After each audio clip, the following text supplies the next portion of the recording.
Code of civil procedure CPC हम start कर चुके हैं। सीपीसी का ये लेक्चर नंबर 3 है। नाउ हम डेफिनेशन पढ़ रहे थे। डेफिनेशन में जो सेक्शन 2 है उसमें बहुत सारी डेफिनेशन दी हुई हैं। अब सेक्शन 2 क्लोज 2 में जो डेफिनेशन दी हुई है बड़ा इंपॉर्टेंट डेफिनेशन है ये।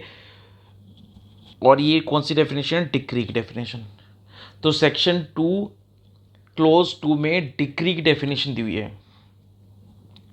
अब जो डिक्री की डेफिनेशन है वो लास्ट क्लास में हमने स्टार्ट कर दी थी। हमने लास्ट क्लास में डिक्री के बारे में क्या पढ़ा था? हमने पढ़ा था कि सिविल कोर्ट का जो भी डिसीजन होता है या तो वो डिक्री कहलाता है या वो ऑर्डर कहलाता है। तो सिविल कोर्ट का कोई भी डिसीजन जब आता है, सिविल कोर्ट का कोई भी डिसीजन जब आता है या तो वो डिक्री कहलाता है या ऑर्डर कहलाता है। अगर 5 कंडीशन सेटिस्फाई हो जाती हैं, 5 कंडीशन सेटिस्फाई हो जाती हैं, तो सिविल कोर्ट का जो डिसीजन आया है हम उसको डिक्री बोलते हैं। लेकिन अगर ये 5 कंडीशन सेटिस्फाई नहीं होती तो सिविल कोर्ट का जो डिसीजन है हम उसको ऑर्डर बोलते हैं। अब ये बात हमने लास्ट क्लास में पढ़ ली थी, 5 कंडीशन कौन सी है ये भी हमें पता लग गई थी। नाउ अब टाइप्स ऑफ डिक्री देखते हैं। तो यही जो डेफिनेशन है सेक्शन 2 क्लॉज 2 की, इसमें 5 तरह की डिक्री बताई गई हैं कि टाइप्स ऑफ डिक्री कितनी होती है। तो 5 तरह की डिक्री बताई गई हैं। Preliminary decree, final decree, partly preliminary and partly final, order rejecting a plant and determination of question under section 144। ये 5 तरह की डिक्री सेक्शन 2 क्लॉज 2 में बताई हुई है, डिक्री की डेफिनेशन बताई हुई है। अब ये 5 डिक्री को हम वन बाय वन पढ़ लेते हैं। सबसे पहले आ जाओ, प्रिलिमिनरी डिक्री किसको बोलते हैं? तो प्रीलिमिनरी डिक्री किसको बोलते हैं? अब प्रीलिमिनरी डिक्री को पहले मैं आपको बिल्कुल सिंपल लैंग्वेज में समझा देता हूँ कि प्रीलिमिनरी डिक्री किसको बोलते हैं। तो देखो, प्रीलिमिनरी डिक्री किसको बोलते हैं एक एग्जांपल से समझ लेते हैं, बिल्कुल सिंपल। प्रीलिमिनरी डिक्री किसको बोलते हैं? बड़ा सिंपल है, देखो।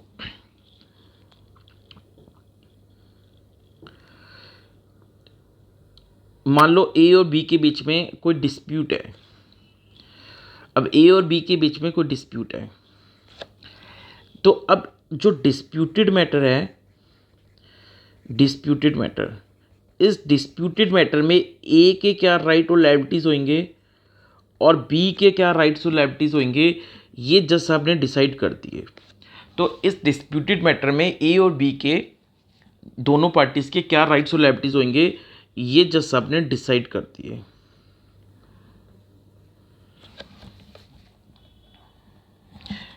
तो अभी बस डिसाइड किया है जज साहब ने कि ए और बी के क्या राइट्स होंगे, तो इसको तो बोलेंगे प्रिलिमिनरी डिक्री। Preliminary decree. अब फाइनल डिक्री क्या होगी? तो सुनो, अब ये जो राइट्स जज साहब ने डिसाइड कर दिए हैं, तो फर्दर क्या होगा? इंक्वायरी होगी, फर्दर इंक्वायरी होगी। और ये जो प्रीलिमिनरी डिक्री में राइट डिसाइड हुए ना, इनको इनकी एक्चुअल वर्किंग की जाएगी फाइनल डिक्री में। तो इंक्वायरी की जाएगी प्रीलिमिनरी डिक्री में, जो दोनों पार्टीज के राइट डिसाइड हुए हैं उन राइट का एक्चुअल वर्किंग किया जाएगा और एक्चुअल वर्किंग करके फाइनल डिक्री में वो बात डिक्लेयर की जाएगी। अब इसको एक एग्जांपल से समझते हैं तो समझ में आ जाएगा बहुत अच्छे से। देखो, मान लो सपोज करो पार्टीशन सूट है, पार्टीशन सूट है, बंटवारा करने का सूट है। तो जज साहब ने ये बता दिया कि ए, बी और सी, इन तीनों के पास इस घर का हिस्सा आएगा। 1/3 हिस्सा ए के हिस्से में आएगा, 1/3 बी में और 1/3 सी के पास आएगा। ये जज साहब ने बता दिया कि तीनों का हिस्सा है, इसमें इक्वल हिस्सा है इस घर में। ये तो जज साहब ने इनके राइट्स जो डिस्प्यूट था वो क्लियर कर दिया। तो ये तो हो गया प्रीलिमिनरी डिक्री। अब क्या होगा? कि वो जो घर है उस घर में कौन सा हिस्सा ए के पास आएगा, कौन सा हिस्सा बी के पास जाएगा और कौन सा हिस्सा सी के पास जाएगा। तो क्या होगा कि जज साहब वहाँ पे किसी को भेजेंगे, जो भी व्यक्ति जाएगा वो एक एक चीज़ को, घर कितना है उसको एक एक चीज़ को नापेगा और नाप के ये डिसाइड कर लेगा कि भाई ये हिस्सा ए को दिया जा रहा है, ये हिस्सा बी को दिया जा रहा है और ये हिस्सा सी को दिया जा रहा है।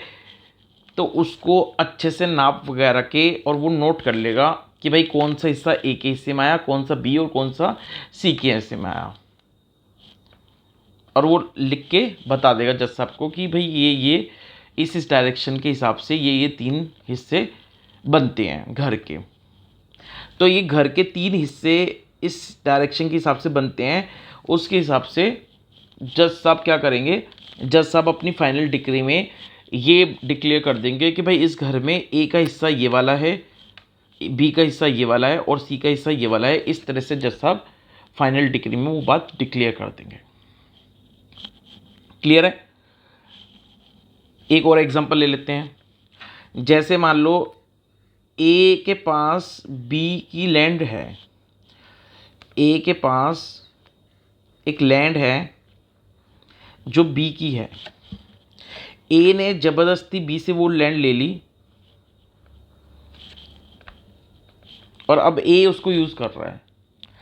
अब मान लो बी कहता है कि सर ए के पास जो लैंड है वो मेरी है, ए के पास जो लैंड है वो मेरी लैंड है और अभी तक ए ने इस लैंड पे से जितना प्रॉफिट कमाया है वो मुझे मिलना चाहिए था, इसलिए मेरी लैंड को ए ने जो यूज़ किया है उसके बदले में मुझे ए से पैसा दिलवाओ। तो जज साहब क्या करेंगे, पहले तो प्रिलिमिनरी डिक्री पास करेंगे और प्रिलिमिनरी डिक्री में क्या कहेंगे कि भाई ए की लायबिलिटी बनती है कि ए बी को मैसने प्रॉफिट देगा। मैसने प्रॉफिट का मतलब है कि ए ने जो बी की लैंड को यूज़ किया और जो प्रॉफिट कमाया, जबकि उन प्रॉफिट्स पे बी का हक बनता था, तो इसलिए ए क्या करेगा, बी को कुछ कंपनसेशन पे करेगा। उस कंपनसेशन का नाम है मैसने प्रॉफिट। तो पहले तो प्रीलिमिनरी डिक्री में जज साहब ने राइट डिसाइड किया कि भाई ए बी को मैसने प्रॉफिट देगा। फिर इंक्वायरी बिठाई जाएगी और ये कैलकुलेट किया जाएगा कि ए बी को कितना मैसने प्रॉफिट देगा। इसका कैलकुलेशन होगा कि भाई ए बी को कितना मैसने प्रॉफिट देगा। ए ने कितना प्रॉफिट कमाया, अगर लैंड बी के पास होती तो बी कितना प्रॉफिट कमाता था, उस हिसाब से कैलकुलेशन करके ये डिसाइड होगा कि ए नाउ अब कितना पे करेगा बी को, और वो अमाउंट फाइनल डिक्री में जज साहब बताएंगे। क्लियर है? तो जो फाइनल डिक्री होती है वो प्रिलिमिनरी डिक्री के बेस पे आती है। प्रिलिमिनरी डिक्री में जज साहब राइट डिसाइड कर देते हैं और उस राइट का जो एक्चुअल वर्किंग होता है, एक्चुअल वर्किंग, वो फाइनल डिक्री में डिसाइड होता है, फाइनल डिक्री में डिक्लेयर होता है। क्लियर है? तो ये प्रिलिमिनरी और फाइनल डिक्री है। तो प्रिलिमिनरी डिक्री का मतलब हमें पता लग गया। नाउ अब एक इम्पोर्टेंट सेक्शन 97। सेक्शन 97 क्या कहता है? देखो, सेक्शन 97 कहता है कि भाई अगर मान लो कोर्ट ने प्रिलिमिनरी डिक्री डिक्लेयर कर दी, प्रिलिमिनरी डिक्री आ गई, अब प्रिलिमिनरी डिक्री के बाद क्या आएगी? प्रिलिमिनरी डिक्री के बाद इसी के बेस पे क्या आना है? फाइनल डिक्री आना है, क्योंकि फाइनल डिक्री जो होती है वो इस प्रिलिमिनरी डिक्री के ऊपर ही डिपेंड होती है। तो फाइनल डिक्री जो है वो प्रिलिमिनरी डिक्री के ऊपर ही डिपेंड है। अब मान लो जज साहब ने प्रिलिमिनरी डिक्री आ गई, किसी मैटर पे प्रिलिमिनरी डिक्री आ गई, तो सेक्शन 97 कहता है कि जब प्रिलिमिनरी डिक्री आएगी तो अगर किसी को ऑब्जेक्शन है तो उसको प्रिलिमिनरी डिक्री के अगेंस्ट अपील फाइल कर देनी चाहिए। और अगर जितना टाइम पीरियड है उस टाइम पीरियड में प्रिलिमिनरी डिक्री के अगेंस्ट अपील नहीं करी, तो फिर फाइनल डिक्री आने के बाद इस प्रिलिमिनरी डिक्री की जो करेक्टनेस है कि वो प्रिलिमिनरी डिक्री ठीक थी या गलत थी, इसकी करेक्टनेस को कोई भी चैलेंज नहीं कर पाएगा। तो प्रिलिमिनरी डिक्री आने के बाद अपील कर देनी चाहिए, नहीं करी तो फाइनल डिक्री आने के बाद आप प्रिलिमिनरी डिक्री के ऊपर क्वेश्चन नहीं रेज कर सकते। सेक्शन 97 ने ये क्लियर कर दिया। नाउ फाइनल डिक्री क्या होती है, हमें पता लग गया फाइनल डिक्री क्या होती है। नाउ अब पार्टली प्रिलिमिनरी पार्टली फाइनल, ये भी एक डिक्री होती है कि भाई जज साहब ने जो डिक्री पास की है उसमें कुछ पार्ट तो प्रिलिमिनरी डिक्री का है और कुछ पार्ट फाइनल डिक्री का है। अब ये कैसे हो सकता है पार्टली प्रिलिमिनरी पार्टली फाइनल? तो देखो इसका एक एग्जांपल देते हैं। देखो इसका एग्जांपल क्या है, देखो मान लो सपोज करो ए और बी के बीच में डिस्प्यूट है। अब क्या डिस्प्यूट है कि जो बी है इसने ए की ज़बरदस्ती लैंड ले ली थी और उस लैंड को अपने पोसेशन में रखा हुआ है और उस लैंड को वो यूज़ कर रहा है काफ़ी टाइम से। अब ए ने बी के अगेंस्ट एक केस किया, केस को क्या बोलते हैं, सूट बोलते हैं, सिविल केस को सूट बोलते हैं। तो ए ने बी को अगेंस्ट केस किया। ए ने दो चीज़ें डिमांड करी जज साहब से। पहली चीज़ डिमांड करी कि सर मेरी लैंड मुझे वापस दिलवा दो, लैंड का पोसेशन मुझे वापस दिलवा दो क्योंकि लैंड मेरी है, ज़बरदस्ती मुझसे ले ली गई थी। और एक दूसरा इसने जज साहब से कहा कि मुझे मैसने प्रॉफिट दिलवा दो। मैसने प्रॉफिट क्या कि मेरी लैंड को ज़बरदस्ती उसने ले लिया और वो यूज़ कर रहा है, तो मैं उस लैंड से जो प्रॉफिट जो अर्निंग कमा सकता था वो नहीं कमा पाया, तो मुझे वो भी चाहिए बी से। तो मुझे मैसने प्रॉफिट दिलवा दो। अब जज साहब ने पहले तो ये देखा कि लैंड किसकी है, तो जज साहब ने डिसाइड किया भाई लैंड बी की नहीं है, लैंड तो ए की है। तो जज साहब ने डिक्री पास कर दी कि ये लैंड जो है वो ए की है और ए को मिलनी चाहिए। तो ये राइट डिसाइड हो गया। तो अब ये तो फाइनल है, लैंड का पोसेशन ए को मिलना चाहिए, ये तो बात क्लियर हो गई। अब इसके ऊपर और कोई फाइनल बात नहीं आनी, कंक्लूजन नहीं आना। तो ये जो है लैंड का पोसेशन ए को मिलना चाहिए, ये तो फाइनल डिक्री है क्योंकि अब इसके ऊपर और कोई चर्चा नहीं होनी। इसके ये final full and final decision है, इसके ऊपर कुछ एक्चुअल वर्किंग नहीं होनी। इसके बाद इस डिसीजन के ऊपर जो जज साहब ने कहा कि ये ए की लैंड है, ए को मिल जानी चाहिए, तो अब इसके ऊपर कोई एक्चुअल वर्किंग नहीं होनी। लेकिन अब मैसने प्रॉफिट के लिए जज साहब ने कहा कि हाँ बी जो है वो ए को मैसने प्रॉफिट पे करने के लिए लायबल है, ये जज साहब ने डिसाइड कर दिया। लेकिन अब अभी तक ये प्रिलिमिनरी डिक्री है मैसने प्रॉफिट के बारे में, क्योंकि जज साहब ने ये कहा है कि मैसने प्रॉफिट यानी बी ए को कुछ ना कुछ कंपनसेशन देगा एज ए मैसने प्रॉफिट। लेकिन अब कितना मैसने प्रॉफिट बनता है तो फर्दर इंक्वायरी बैठेंगी और कैलकुलेट होगा कि बी कितना मैसने प्रॉफिट ए को देगा और वो बात फाइनल डिक्री में लिखी जाएगी। तो जो लैंड का पोसेशन है इसके ऊपर जो डिसीजन आया वो फाइनल डिक्री, और मैसने प्रॉफिट के ऊपर जो डिसीजन आया वो प्रिलिमिनरी डिक्री है, क्योंकि जज साहब ने अभी यही बताया है कि बी ए को मैसने प्रॉफिट देगा। कितना देगा, कितना देना चाहिए, उसकी भी इंक्वायरी होनी है, वो फाइनल डिक्री में बात पता लगेगी। क्लियर है? तो डिसीजन रिगार्डिंग लैंड पोसेशन ये फाइनल डिक्री है और डिसीजन रिगार्डिंग मैसने प्रॉफिट ये प्रिलिमिनरी डिक्री है। तो ए की सूट में पार्टली प्रिलिमिनरी और पार्टली फाइनल डिक्री इस तरह से आ सकती हैं। नेक्स्ट, अब इसी डेफिनेशन में सेक्शन 2 क्लॉज 2 की डेफिनेशन में डिक्री डेफिनेशन में डीम डिक्री भी बताई गई है, यानी कुछ चीज़ों को डिक्री माना गया है। पहले तो rejection of plaint, rejection of plaint. अब क्या होता है कि जब भी कोई सिविल सूट स्टार्ट करता है, मान लो ए है तो इसको अगर बी के अगेंस्ट केस करना है तो ये क्या फाइल करेगा, तो ये कोर्ट में प्लेंट फाइल करता है, प्लेंट। अब इसने जो प्लेंट फाइल करी है कोर्ट के अंदर, तो इसको प्लेंट के साथ साथ कोर्ट फीस भी पे करनी पड़ती है। अब इसने प्लेंट तो फाइल कर दी, कोर्ट फीस पे नहीं करी, तो कोर्ट ने इसकी प्लेंट को रिजेक्ट कर दिया कि भाई आपने कोर्ट फीस पे नहीं करी, तो हम आपकी प्लेंट को रिजेक्ट कर रहे हैं। तो rejection of plaint for non payment of court fees, ये क्या होगी, ये डीम डिक्री हो गई। तो जब कोर्ट आपकी प्लेंट को रिजेक्ट कर दे किसी भी रीज़न से, तो जब कोर्ट आपकी प्लेंट को रिजेक्ट कर दे किसी भी रीज़न से, तो वो क्या हो गया, वो हो गया डीम डिक्री। तो rejection of plaint for non payment of court fees, ये क्या होगी, डीम डिक्री। तो रिजेक्शन ऑफ प्लेंट, अगर कोर्ट ने आपकी प्लेंट को रिजेक्ट कर दिया तो ये क्या हो जाएगा, डीम डिक्री। लेकिन मान लो आपने प्लेंट फाइल करी, आपने केस करा और आपने प्लेंट फाइल कर दी। अब प्लेंट फाइल कर दी लेकिन आपने गलत कोर्ट में फाइल कर दी प्लेंट, तो जज साहब ने ऑर्डर दिए कि भाई हम तो इसको एंटरटेन नहीं कर रहे, आप इसको वापस ले जाओ। तो जज साहब ने इस प्लेंट को रिटर्न कर दिया कि भाई आप सही कोर्ट में फाइल करो। तो यहाँ पे प्लेंट को रिजेक्ट नहीं किया गया, रिटर्न किया गया है कि सही कोर्ट में फाइल करो। तो ये जो है ये डिक्री नहीं कहलाएगी।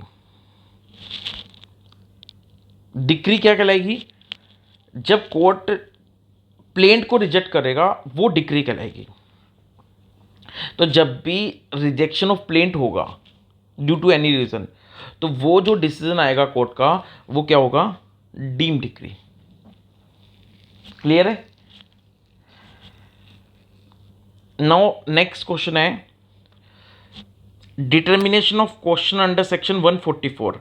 अब एक सेक्शन 144 हम आगे जाके पढ़ेंगे जिसमें रेस्टिट्यूशन की बात करते हैं। रेस्टिट्यूशन का मतलब सिंपल इतना होता है कि कोई मेरी चीज़ मेरे पास से चली गई, अब वो चीज़ मुझे वापस दिलवाई जा रही है, तो क्या हो रहा है, रेस्टिट्यूशन हो रहा है। यानी एक चीज़ मेरी आपके पास चली गई और अब वही चीज़ मेरे को जो आपके पास चली गई वही चीज़ मेरी वापस दिलवाई जा रही है मुझे, तो वो रेस्टिट्यूशन होता है। ये तो सिंपल मीनिंग हो गया रेस्टिट्यूशन का। अब सेक्शन 144 में रेस्टिट्यूशन एप्लीकेशन पे कोर्ट का कोई डिसीजन आया है तो वो भी डीम डिक्री माना जाएगा। तो डीम डिक्री दो माने जाएंगे, एक तो रिजेक्शन ऑफ प्लेंट और एक रेस्टिट्यूशन एप्लीकेशन सेक्शन 144 पे जज साहब का जो डिसीजन आया। अब रेस्टिट्यूशन एप्लीकेशन हम पढ़ेंगे 144 में। तो 144 की एप्लीकेशन में जो डिसीजन आया वो भी डिक्री है, रिजेक्शन ऑफ प्लेंट किया वो भी डिक्री है। नाउ डिक्री की डेफिनेशन में क्या चीज़ नहीं आएगी, सेक्शन 2 क्लोज 2 में साफ साफ बताया है कि डिक्री की डेफिनेशन में क्या चीज़ नहीं आएगी। तो सेक्शन 2 क्लोज 2 में डिक्री की डेफिनेशन में क्या चीज़ नहीं आएगी ये बताया है। तो एक तो ये बताया है कि ऐसे ऑर्डर, ऐसे सिविल कोर्ट के ऑर्डर जिसके अगेंस्ट अपील की जा सकती है, तो ऐसे सिविल कोर्ट के कोई ऑर्डर आए हैं जिसके अगेंस्ट अपील की जा सकती है, यानी जो अपीलेबल ऑर्डर हैं वो डिक्री नहीं माने जाएंगे। तो सिविल कोर्ट का कोई डिसीजन आया जो कि अपीलेबल ऑर्डर है, जो कि क्या है, अपीलेबल ऑर्डर। अपीलेबल ऑर्डर मतलब कि उन ऑर्डर के अगेंस्ट अपर कोर्ट में अपील हो सकती है। और वो अपीलेबल ऑर्डर कहाँ पे हैं, वो हमें सीपीसी ने बताया कि अपीलेबल ऑर्डर कौन से होते हैं। तो जज साहब का कोई डिसीजन आया है और वो डिसीजन क्या है, अपीलेबल ऑर्डर है, यानी वो ऐसे ऑर्डर हैं जिनके अगेंस्ट अपील हो सकती है अपर कोर्ट में। और वो अपीलेबल ऑर्डर कहाँ है, सीपीसी ने हमें बता रखा है कि वो कौन से अपीलेबल ऑर्डर होते हैं। तो अपीलेबल ऑर्डर जो है वो ऑर्डर माने जाएंगे, वो अपीलेबल ऑर्डर किसी भी सेंस में डिक्री नहीं माने जाएंगे।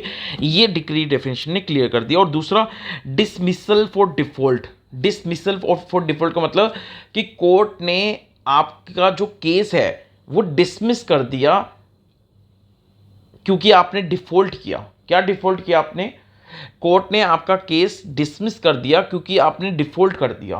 क्या डिफॉल्ट कर दिया कि भाई आप, जैसे कि फॉर एग्जांपल आपको डेट पे बुलाया गया था कि ये डेट पे आपको प्रेजेंट होना है और उस डेट पे आप अपीयर ही नहीं हुए, तो नॉन अपीयरेंस हो गई आपकी।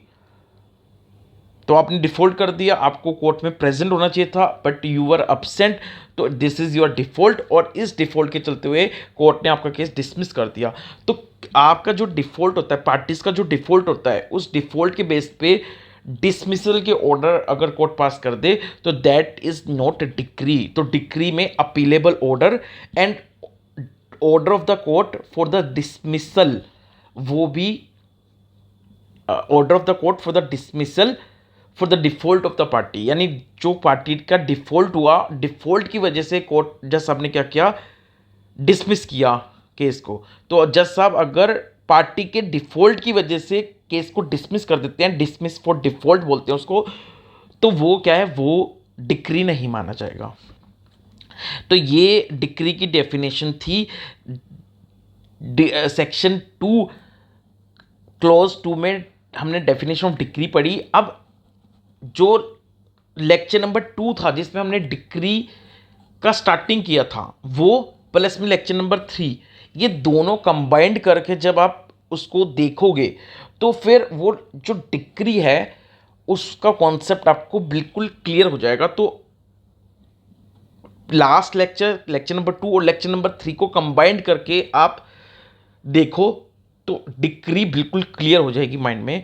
तो ये था हमारा lecture number 3, CPC class number 3। Thank you so much.